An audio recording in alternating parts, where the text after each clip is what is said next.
The light they could not dim. In the bustling heart of Karachi's corporate district, where high-rise glass towers reflected the relentless sun, worked a young man named Aariz. He was 32, quiet, unassuming, dressed always in simple pressed shirts and trousers that never quite fit the flashy designer trends of his colleagues. He arrived early, left late when needed, and spoke only when necessary. Yet somehow, everything he touched turned to gold. Aariz had joined Apex Solutions 3 years earlier as a mid-level data analyst. The company was a cutthroat tech firm where promotions were rare, favors were currency, and alliances shifted like desert sand. Most employees spent their days networking in the pantry, trading gossip and subtly undermining one another to climb the ladder. Aariz did none of that. He simply worked, deeply, honestly, prayerfully. He began each morning with Fajr, then a quiet moment in the small prayer room on the 15th floor, asking God for clarity and strength. "Guide my hands today," he would whisper. "Let my work honor you." Then he would sit at his desk and pour himself into spreadsheets, algorithms, client reports, tasks others found tedious. The first sign came quietly. A major client project was failing. Deadlines slipped, data was corrupted, and the team blamed bad luck. Aariz stayed up 3 nights straight, rebuilding the models from scratch. On the 4th day, he presented a clean, elegant solution that not only saved the contract, but increased projected revenue by 18%. The client sent a glowing email to the CEO. The CEO called Aariz into his office personally. "You have a gift," the CEO said. "We're promoting you to lead data strategist, effective immediately." Word spread like wildfire through the open plan floor. Whispers followed Aariz to the coffee machine. "Lucky break," someone muttered. "Must have connections," another said. But it wasn't luck. It wasn't connections. It was something deeper. Over the next 18 months, the pattern repeated. Projects Aariz led succeeded spectacularly. Clients requested him by name. Junior employees asked to shadow him because things just work when Sir is around. Even the most difficult stakeholders softened in meetings he ran. His calm presence seemed to carry an invisible authority. Yet the more he rose, the darker the shadows around him grew. In the break room, groups formed without him. Invitations to after-work hangouts stopped coming. When he spoke in team meetings, eyes rolled subtly. His ideas were praised in front of the boss, then quietly criticized or claimed by others behind closed doors. Someone started a rumor that he was arrogant for not joining the office politics.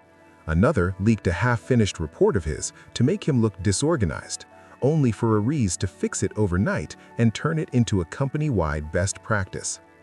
The jealousy festered. One evening, after a particularly tense quarterly review, where Aariz's department outperformed every other by double digits, he stayed behind to pray Maghrib. As he rolled out his prayer mat in the quiet corner, he felt a heaviness settle on his chest. He had noticed the cold stares, the forced smiles, the way conversations stopped when he entered the room. "Why, Allah?" he asked softly after salam. "I'm trying to do right.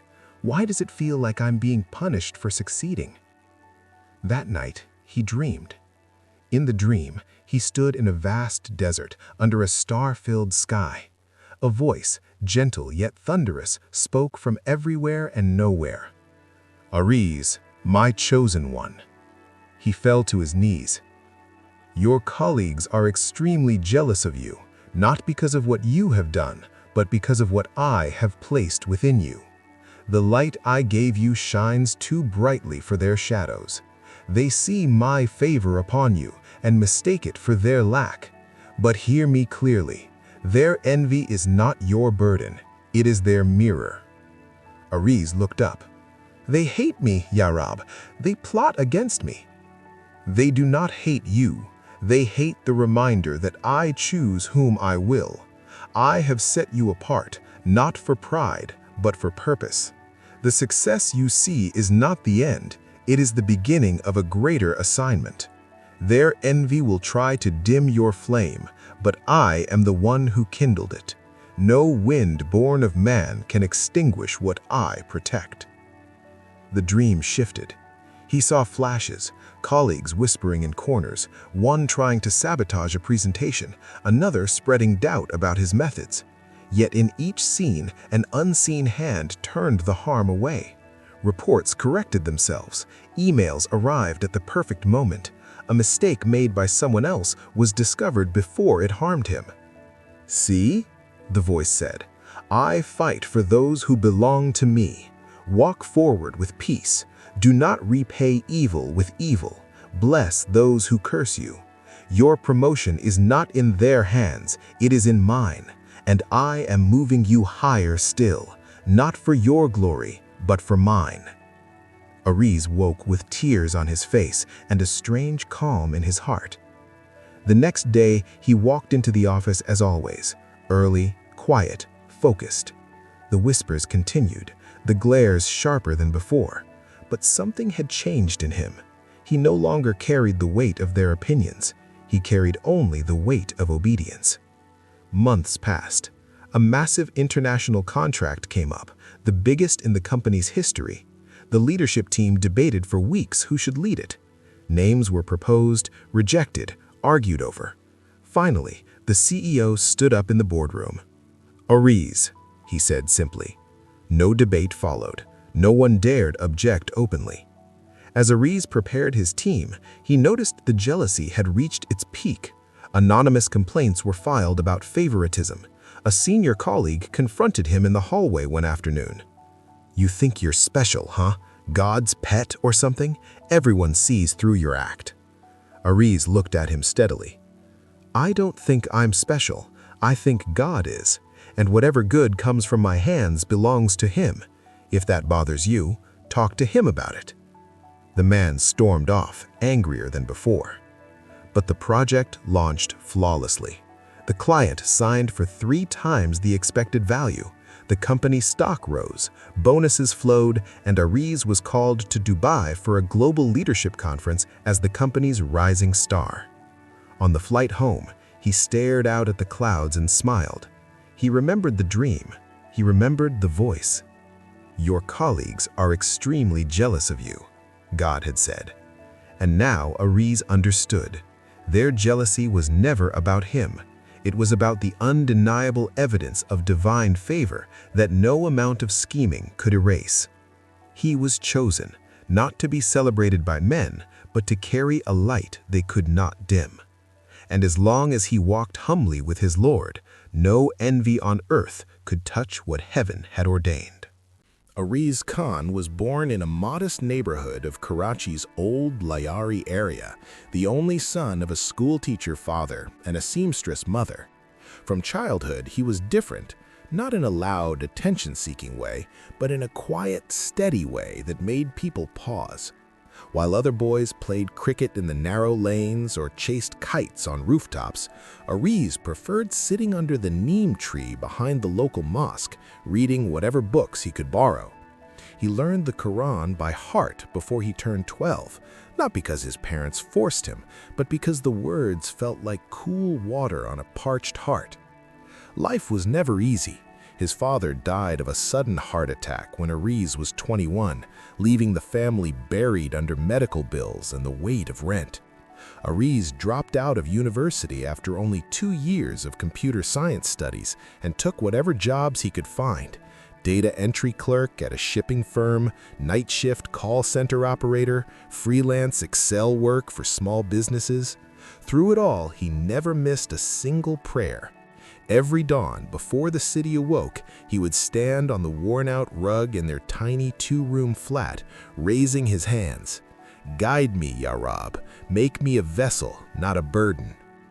Years passed in quiet struggle until, at 29, a former client recommended him to Apex Solutions, a gleaming multinational tech firm headquartered in the heart of Karachi's financial district. The glass and steel tower rose like a mirage above the chaotic streets, home to 3,000 ambitious souls chasing bonuses, titles, and the illusion of control. Aariz entered as a mid-level data analyst on a modest salary, assigned to a team that most veterans considered a dead end. From the first week, strange things began to happen. His very first assigned task was cleaning a hopelessly corrupted dataset for a logistics client. The previous analyst had left it in ruins after 3 failed attempts. Aariz worked late into the night, praying between every major step. By morning, he had not only fixed it, but discovered hidden patterns that revealed a 22% inefficiency in the client's supply chain. He presented the findings humbly in the team meeting. The client was so impressed, they signed a 3-year extension on the spot. That was the spark. 18 months later, Aariz had been promoted twice, first to senior data strategist, then to lead data architect. His projects consistently delivered results 30 to 50% above projections. Clients asked for him by name. The CEO, Mr. Farhan Shah, began calling him the Golden Touch. But the more visible Aariz's success became, the more poisonous the atmosphere around him grew. The core group of jealous colleagues formed around 3 central figures. Zainab Malik was the sharp-tongued senior project manager, 34, beautiful and fiercely ambitious. She had clawed her way up through strategic alliances and after-hours networking. She viewed Aariz's rapid rise as a personal insult. "He doesn't even stay for team dinners," she would complain. "Doesn't play golf with the directors. How is this fair?" Then there was Bilal Rahman, the loud, backslapping analytics lead who loved being the center of attention. Bilal had been the golden boy before Aariz arrived. Now, every time Aariz's models outperformed his, Bilal felt his relevance slipping. He started small, assigning Aariz the most tedious cleanup tasks, accidentally excluding him from key email threats, then later escalating to leaking half-finished reports to make Aariz look sloppy. And finally, there was Kamran Siddiqui, the deputy director of the data division, polite on the surface, venomous underneath. Kamran had spent 15 years in the company and believed the next director-level promotion was rightfully his. Aariz's existence threatened that timeline. Kamran was the one who quietly encouraged rumors. He must have some secret connection, probably using AI tools he's not sharing. Too good to be true. There's something off about him. The jealousy manifested in countless small cuts. Aariz's presentation slides were mysteriously corrupted right before a board meeting. He rebuilt them from memory in 40 minutes while praying under his breath. Anonymous complaints were filed claiming he was uncollaborative and hogging credit. His access to certain shared drives was temporarily revoked due to a technical glitch. Whispers in the pantry. He prays 5 times a day like some kind of saint, probably overcompensating for something shady. Someone even tampered with his performance review data, lowering several metrics overnight. Aariz noticed, corrected it with evidence, and never mentioned it to anyone. At each turn, the damage was quietly undone. Reports fixed themselves, lost emails resurfaced, data anomalies resolved in Aariz's favor. The pattern was unmistakable, yet no one dared voice it aloud. One Thursday evening, after a particularly vicious team meeting where Zainab openly questioned Aariz's methodology in front of the entire department, Aariz stayed behind long after everyone left. The office was silent except for the hum of air conditioning. He unrolled his prayer mat in the small designated prayer area on the 15th floor, performed Maghrib and Isha back-to-back, then sat in quiet dua for a long time. The weight pressed on him heavily that night. "Why have you made me a target, Ya Allah?" he whispered, voice cracking. "I only want to work honestly. I don't seek their praise, but this constant suspicion, the isolation, it hurts. Am I doing something wrong?" He went home exhausted, barely touching the dinner his mother had kept warm. That night, the dream came, more vivid, more real than any dream he had ever experienced. He found himself standing barefoot in an endless golden desert under a night sky crowded with stars that seemed close enough to touch.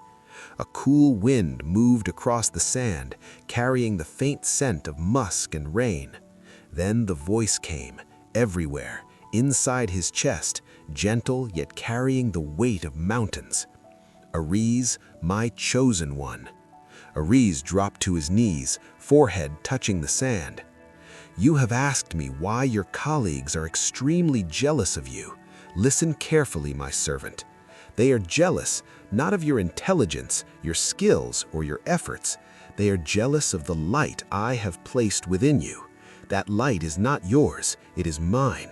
It shines through your sincerity, your reliance on me, your refusal to play their games. Every time you succeed where they fail, my favor upon you becomes undeniable, and people hate reminders of their own spiritual poverty." Aariz's eyes filled with tears. "But why me, Rab?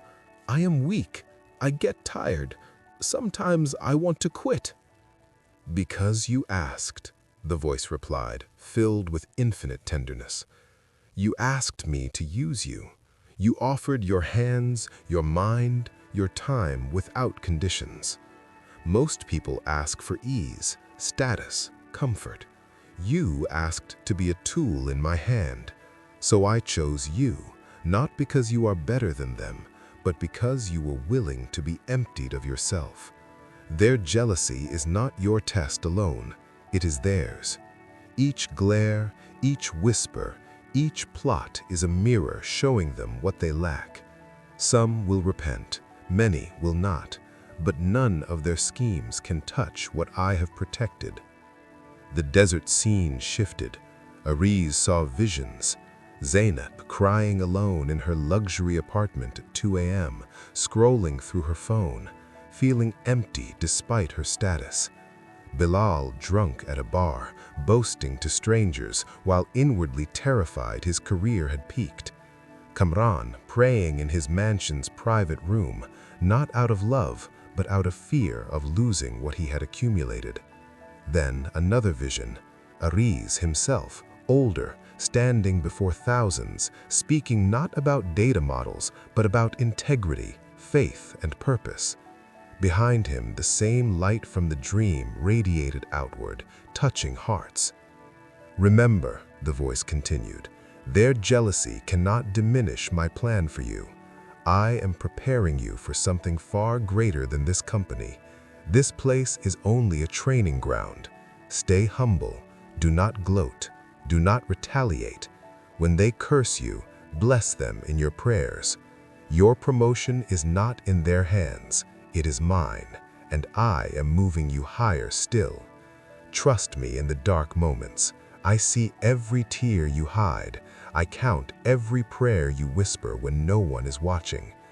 A profound peace washed over Aariz. The stars seemed to bow. When he woke, dawn was breaking. He performed Fajr with a lightness he had not felt in months. The next months were harder, not easier. The jealousy reached its peak. Kamran engineered a complex sabotage. He secretly altered key parameters in Aariz's model for the company's largest international bid, the one worth hundreds of millions of dollars. The presentation was scheduled for the global board in Dubai via video conference. If it failed, Aariz's reputation would be destroyed. The night before the presentation, Aariz discovered the tampering at 1:17 a.m. His heart sank. He could prove sabotage, but it would create scandal. Instead, he stayed up until Fajr, praying, then rebuilt the entire model from scratch with corrected parameters, incorporating insights he had received in quiet moments of reflection that now felt divinely guided. By 7 a.m., it was flawless. The presentation went flawlessly.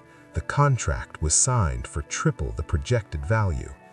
Security logs later revealed the tampering, but Aariz requested the investigation be dropped quietly. "Let Allah deal with hearts," he told the CEO privately. Word of the miracle spread. Some colleagues softened. A few even began asking Aariz about his morning routine, his prayers, his calm. Zainab, surprisingly, was the first to apologize, awkwardly in the pantry one afternoon, admitting her insecurity had blinded her. Bilal remained hostile, but stopped actively sabotaging. Kamran, however, grew colder, his promotion hopes shattered. 6 months later, Aariz received an offer he could not refuse to head the newly created Center for Ethical AI and Data Integrity in Dubai, a joint initiative between several governments and private firms focused on using technology to serve humanitarian causes, disaster prediction, poverty mapping, transparent governance tools. He accepted. On his last day at Apex Solutions, the entire floor gathered. There were speeches, forced smiles, a cake. Aariz spoke briefly. "I came as a simple analyst. Whatever good came from my work was not mine. It was from the one who guided me. To those who supported me, thank you. To those who opposed me, I hold no grudge. May Allah guide all our hearts." As he walked out of the building for the final time, carrying only a small box of personal items, he felt the same voice whisper once more, not in a dream, but in his heart. "Well done, my chosen one. The story has only just begun." Behind him, the jealous stares followed, but they no longer had power over him. He was no longer just Aariz Khan, the data analyst. He was a man who had learned that divine favor is not a reward for perfection. It is a trust given to those willing to carry it humbly through fire and envy, trusting that the light which kindled them can never be extinguished by men. And somewhere in the vast design of things, the jealousy of colleagues had been part of the training, sharpening him, humbling him, preparing him for the greater work ahead. To be continued in the next chapter of his life.